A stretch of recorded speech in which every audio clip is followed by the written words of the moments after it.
कल का दिन महाराष्ट्र के इतिहास में हमेशा के लिए दर्ज हो गया, क्योंकि एक ऐसे नेता का नाम इस त्रासदी के साथ जुड़ गया जो दशकों तक राजनीति की बिसात पर सक्रिय था।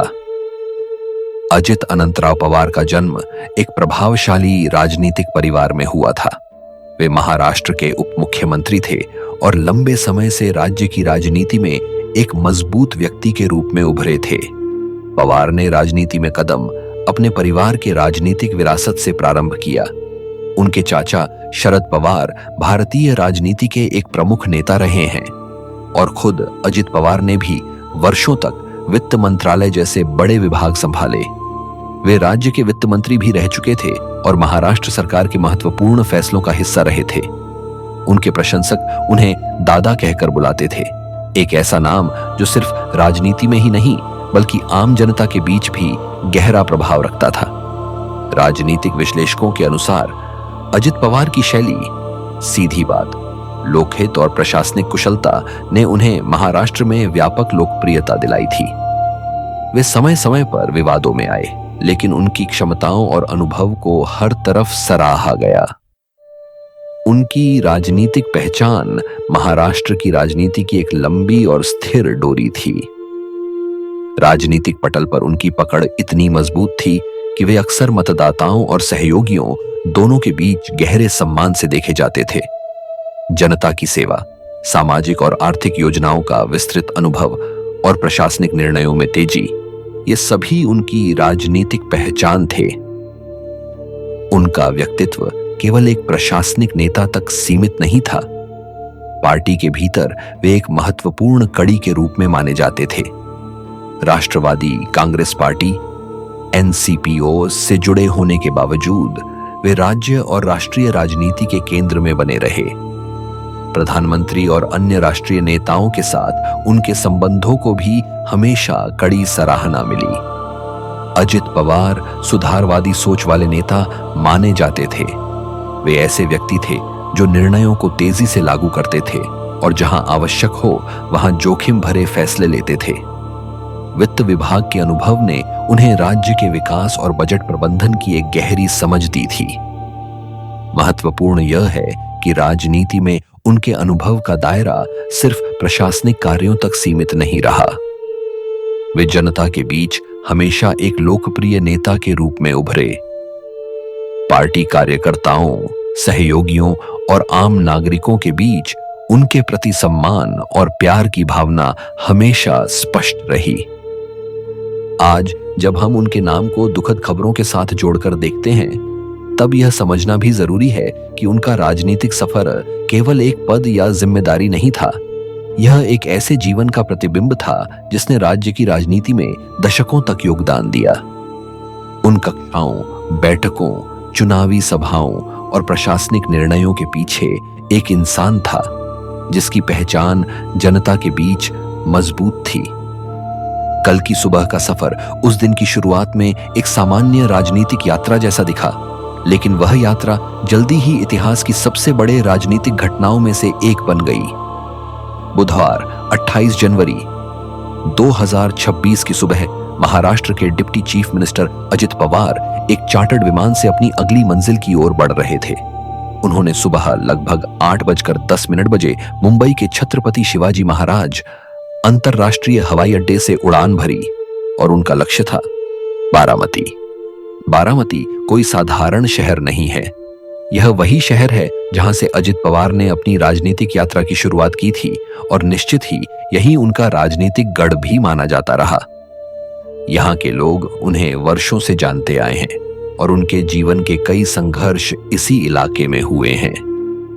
इसलिए यह यात्रा शुरू से ही सिर्फ एक फूलों की सैर नहीं थी, यह एक राजनीतिक अभियान का महत्वपूर्ण चरण था। उनका उद्देश्य साफ था, बारामती में चुनावी कार्यक्रमों में भाग लेना। रिपोर्टों के अनुसार वे आगामी जिला परिषद और पंचायत समिति चुनावों से पहले वहां कई महत्वपूर्ण बैठकें और सभाएं करने वाले थे। ये चुनाव महाराष्ट्र के स्थानीय शासन ढांचे में एक अहम भूमिका निभाते हैं और उनकी पार्टी तथा गठबंधन के लिए यह एक निर्णायक क्षण था। जल्द ही वह अपने समर्थकों से मिलकर उड़ान भरने के बाद बारामती के विभिन्न हिस्सों में रैलियां और जनसभाएं आयोजित करने वाले थे। इन बैठकों का मकसद था जनता से सीधे जुड़ना, चुनावी नीतियों को समझाना और स्थानीय मतदाताओं का विश्वास पक्का करना। आगामी स्थानीय चुनाव वर्ष की राजनीतिक दिशा तय करने में बहुत बड़े रोल निभा सकते थे, इसलिए यह यात्रा उनके लिए राजनीतिक रणनीति का एक महत्वपूर्ण हिस्सा थी। मुंबई से उड़ान भरने के लगभग 30 से 35 मिनट बाद अगली मंजिल की ओर बढ़ते हुए यह चार्टर्ड विमान एक लेयरजेट 45XR बारामती की तरफ उतार की तैयारी कर रहा था। वह सुबह का समय था, रास्ते में हवा सामान्य थी और यात्रियों ने व्यावसायिक विमान की आरामदायक सीटों में खुद को तैयार किया हुआ माना है कि आगे की राजनीतिक भागीदारी में सक्रिय भागीदारी के लिए तैयार थे। बारामती पहुंचने तक पवार के कार्यक्रम में 4 महत्वपूर्ण बैठकें शामिल थीं, जहां वे स्थानीय मतदाताओं से बैठक, संवाद और समर्थन प्राप्त करना चाहते थे। बारामती में उनका संबोधन चुनावी माहौल को तैयार करने में महत्वपूर्ण साबित होने वाला था।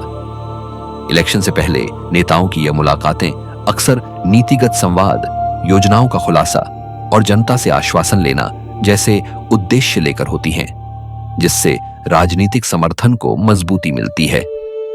यह यात्रा सिर्फ एक राजनीतिक गतिविधि ही नहीं थी, यह समर्थकों के दिलों को जोड़ने, योजना समझाने और स्थानीय प्रशासन के भविष्य को आकार देने का एक महत्वपूर्ण मौका था। चुनावी माहौल में हर मीटिंग का अपना महत्व होता है और पवार का लक्ष्य था कि वे सभी जगह अपने विचार साझा करें तथा अपने राजनैतिक दृष्टिकोण को जनता तक पहुंचाए। वे बारामती पहुंचकर वहां की जनता से संवाद स्थापित करने वाले थे, मगर नियति ने इस पंखों भरी यात्रा को एक अकल्पनीय त्रासदी में बदल दिया। वह घटना जो पूरे महाराष्ट्र के इतिहास में आज कभी न भूलने योग्य बन गई। उस भयानक सुबह जब चार्टर्ड लेयरजेट 45XR विमान VTSS के महाराष्ट्र के बारामती की तरफ अपनी अंतिम उड़ान भर रहा था, उस विमान में सिर्फ एक व्यक्ति नहीं था, बल्कि 5 लोग थे जिनकी जिंदगियां उसी सुबह हमेशा के लिए खत्म हो गई। यह एक ऐसा क्षण था जब सामान्य राजनीतिक यात्रा एक दर्दनाक त्रासदी में बदल गया। सबसे पहले विमान में सवार महाराष्ट्र के उप मुख्यमंत्री श्री अजित पवार थे। वे राजनीतिक रूप से एक महत्वपूर्ण व्यक्तित्व थे, जिनका नाम बड़े प्रशासनिक फैसलों और दशकों की जनसेवा से जुड़ा हुआ था। आज वह बारामती जा रहे थे ताकि स्थानीय जिला परिषद चुनाव के प्रचार कार्यों में हिस्सा लें और जनता से संवाद करें। उनकी यात्रा एक सामान्य राजनीतिक अप्रोच का हिस्सा थी, लेकिन नियति ने उसे एक दुर्घटना में बदल दिया। अजित पवार के अलावा विमान में उनके 2 करीबी सहयोगी स्टाफ सदस्य भी सवार थे। इनमें पहला था उनके पर्सनल सिक्योरिटी ऑफिसर PSO, जिनका काम एक वरिष्ठ नेता की सुरक्षा सुनिश्चित करना था। वे आज सुबह भी यही जिम्मेदारी निभा रहे थे। दूसरा था उनका सहयोगी और सहायक, जो प्रशासनिक और आयोजन संबंधित कार्यों में मदद करता था। दोनों लोग अपने वरिष्ठ नेता के साथ थे और निश्चय ही उनके हालात और जिम्मेदारियों को भली भांति समझते थे। इन तीनों के अलावा विमान में 2 विमान चालक क्रू मेंबर्स सवार थे, जिन्होंने आज सुबह अचानक सब कुछ बदल कर रख दिया। कप्तान के रूप में विमान की कमान थी कैप्टन सुमित कपूर के हाथों में। वे अनुभवी पायलट थे, जिनके पास हजारों घंटे की उड़ान का अनुभव था और जिन्होंने पिछली कई उड़ानों को सुरक्षित तरीके से पूरा किया था। विमान में उनका अनुभव आज की परिस्थिति में सबसे अहम भूमिका निभा सकता था, यदि हालात साधारण होते। कप्तान के साथ ही को पायलट कैप्टन शंभावी पाठक भी थी, जिनके करियर में कई उड़ानों का अनुभव था और जिन्होंने अपने कौशल से राहदारी और नियंत्रण बनाए रखने का काम किया था। दोनों पायलटों ने मिलकर आज वह उड़ान भरी थी जो अंततः एक दर्दनाक मोड़ पर समाप्त हुई। और इस तरह 5 लोगों का यह समूह, एक वरिष्ठ राजनेता, 2 स्टाफ सदस्य और 2 क्रू मेंबर्स वही थे जिनके जीवन आज सुबह एक बड़े हादसे का हिस्सा बने। सभी ने वह यात्रा शुरू की थी जो सामान्य राजनीतिक कार्यक्रम की दिशा में थी। कभी किसी को यह अंदाजा नहीं था कि यह अंतिम यात्रा साबित होगी। यह याद रखना बेहद महत्वपूर्ण है कि केवल नामों से बढ़कर यह कहानी उन इंसानों की यात्रा है जिनके अपने परिवार, दोस्त और भविष्य की उम्मीदें थीं। वे सब एक विमान में सवार थे। एक वह व्यक्ति जो राज्य की जिम्मेदारियों से जुड़ा हुआ था, उसके सहयोगी जो उसके उद्देश्य में साथ थे, और वे दोनों पायलट जो विमान की कमान संभाले हुए थे। लेकिन जैसे ही विमान ने बारामती के रनवे के करीब आते हुए अपनी अंतिम अप्रोच की कोशिश की, वही क्षण सबके लिए नियति की अंतिम परीक्षा बन गया। एक दुर्भाग्यपूर्ण अप्रोच, एक पल भरीकरण और एक हादसा जो किसी की कल्पना में भी नहीं था। आज के इस तीसरे बिंदु में हमने जाना कि उस विमान में कौन कौन लोग सवार थे और हर एक व्यक्ति की भूमिका, उम्मीद और वह साधारण सुबह जो अब इतिहास का एक दर्दनाक अध्याय बन गई है। जैसे ही बुधवार की सुबह 28 जनवरी 2026 को चार्टर्ड लीयरजेट 45 विमान मुंबई से उड़ान भरकर बारामती की ओर बढ़ा, उस क्षण कोई नहीं जानता था कि यह उड़ान इतना दर्दनाक मोड़ ले लेगी। विमान में सवार उप मुख्यमंत्री अजित पवार, उनके सुरक्षा अधिकारी और 2 क्रू मेंबर्स का लक्ष्य एक सामान्य राजनीतिक यात्रा पूरी करना था। लेकिन विमान के शुरुआती क्षणों में ही घटनाएं अप्रत्याशित दिशा में मुड़ने लगी। जब विमान करीब आधे घंटे की उड़ान के बाद बारामती हवाई पट्टी के पास पहुंचा तो मौसम की स्थिति थोड़ी चुनौतीपूर्ण पाई गई। स्थानीय रिपोर्टों के अनुसार रनवे की दृश्यता कम, लो विजिबिलिटी थी और पट्टी एक छोटे एयरफील्ड जैसी थी जहां उच्च स्तरीय एयर ट्रैफिक कंट्रोल सुविधा उपलब्ध नहीं थी। ऐसे हालात में पायलटों को रनवे का पूरा दृश्य पकड़ना कहीं ज्यादा कठिन हो जाता है। विमान का पहला अप्रोच रनवे के लिए किया गया, लेकिन पायलटों को रनवे स्पष्ट रूप से नहीं दिखा। जैसे ही विमान रनवे की ओर धीमा होकर उतरने की कोशिश कर रहा था, ATC एयर ट्रैफिक कंट्रोल से उसे लैंडिंग की मंजूरी मिल चुकी थी, लेकिन पायलटों ने रेडियो पर दोबारा बताया कि उन्हें रनवे दिखाई नहीं दे रहा है। यह संकेत उस समय की सबसे महत्वपूर्ण जानकारी थी, मतलब कि रनवे की दृश्यता कम थी और पायलट रनवे को ठीक तरह से ट्रैक नहीं कर पा रहे थे। कई एयरवेज प्रोटोकॉल में ऐसे स्थितियों में पायलट को गो अराउंड यानी लैंडिंग छोड़कर फिर एक सुरक्षित घेरे में ऊंचाई पर वापस जाना होता है ताकि मौसम या विजिबिलिटी पर पुनः विचार किया जा सके। लेकिन उसी स्थिति के दौरान कुछ समय बाद दूसरा अप्रोच किया गया। दूसरी कोशिश के दौरान भी विमान का नियंत्रण पूरी तरह से रनवे की दिशा में नहीं हुआ और विमान तेजी से नीचे उतरते हुए रनवे के पास क्रैश लैंड हो गया। स्थानिक साक्ष्यों और शुरुआती विस्तृत रिपोर्टों के मुताबिक विमान लैंडिंग के करीब 8:44 बजे के आसपास रनवे के पास ही फिसलने लगा और अचानक ही वह फील्ड में गिर पड़ा। जैसे ही विमान जमीन से टकराया, उस पर विस्फोट हुआ और वह आग के गोले में बदल गया। अधिकारियों ने बताया कि विमान का इंजन और ईंधन टैंक इतने भयानक रूप से जल उठे कि कोई भी यात्री बच नहीं पाया। स्थानीय लोगों ने बताया कि धूल धुएं की लपटें इतनी ऊंची उठीं कि आसपास के इलाके में हर तरफ आग, धुआं और मलबा दिखा। जिन रास्तों से बचाव टीम घटनास्थल तक पहुंची, वहां तक पहुंचना भी चुनौतीपूर्ण था क्योंकि सड़कें नैरो थीं और रनवे के पास हादसे के कारण मलबा और आग फैल चुकी थी।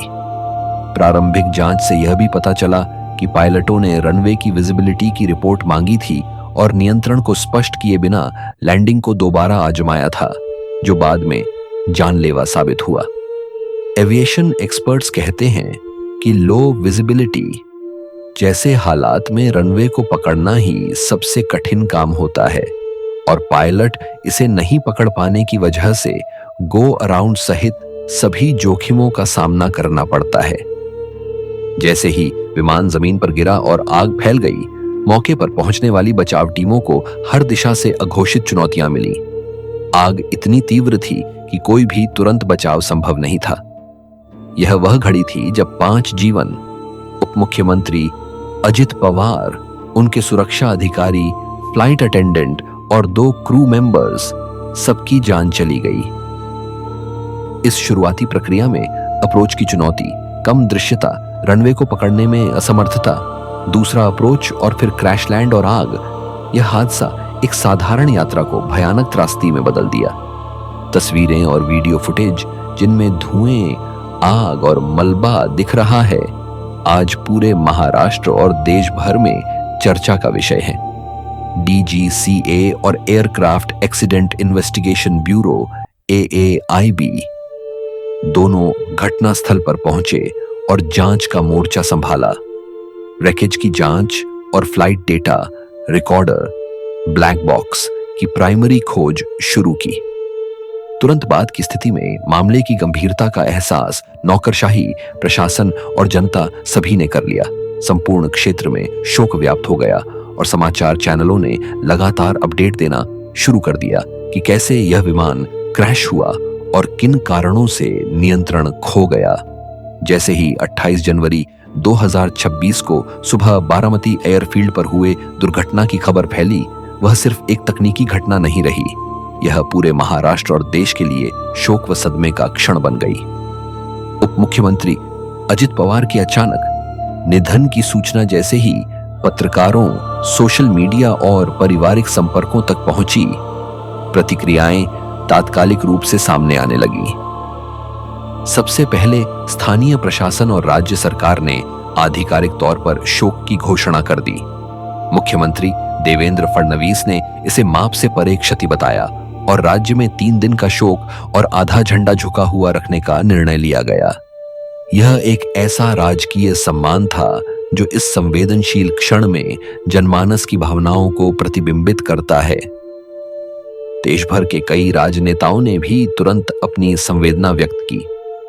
केंद्रीय नेता, प्रमुख मोर्चों के प्रतिनिधि और विपक्ष के नेता सभी ने अजित पवार को एक अनुभवी और समर्पित प्रशासक के रूप में याद किया।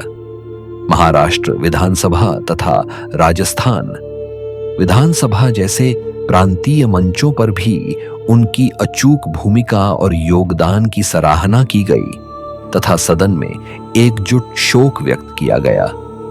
बहुत से प्रमुख राजनीतिक चेहरे जैसे एकनाथ शिंदे, जिन्होंने उन्हें भाई समान बताया, पश्चिम बंगाल की मुख्यमंत्री ममता बनर्जी, जिन्होंने व्यापक जांच की आवश्यकता पर जोर दिया, और गुजरात के कई नेताओं ने भी उनके निधन पर गहरा दुख जताया।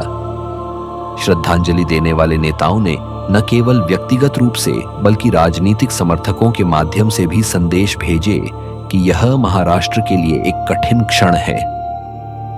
क्रीड़ा जगत और मनोरंजन उद्योग के नामी हस्तियों ने भी सोशल मीडिया के जरिए अपनी संवेदनाएं व्यक्त की।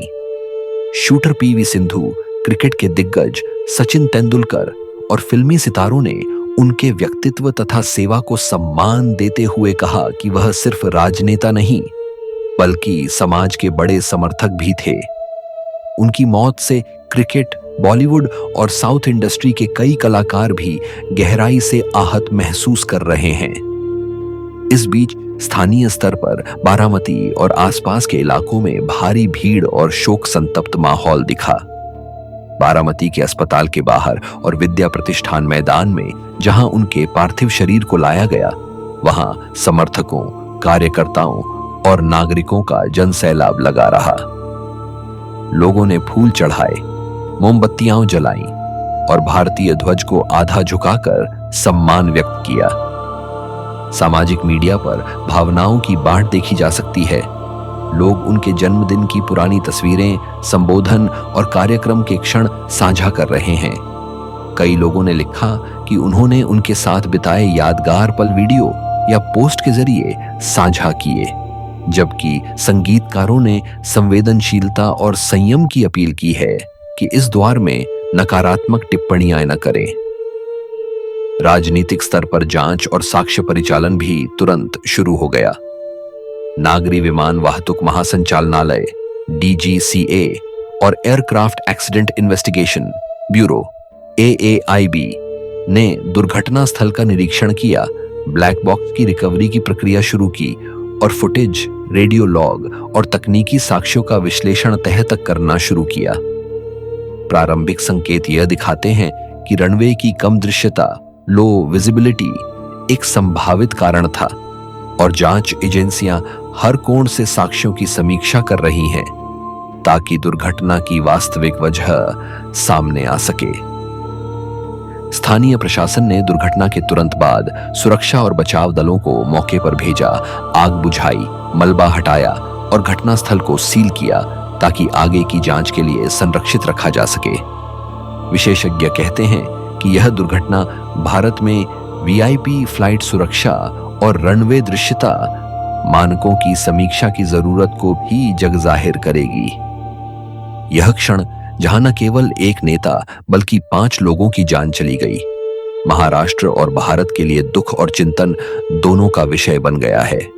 शोक से गहराई से प्रभावित जनता अब यह जानने को बेकरार है कि दुर्घटना का वास्तविक कारण क्या था और आगे ऐसी त्रासदियों को कैसे रोका जा सकता है।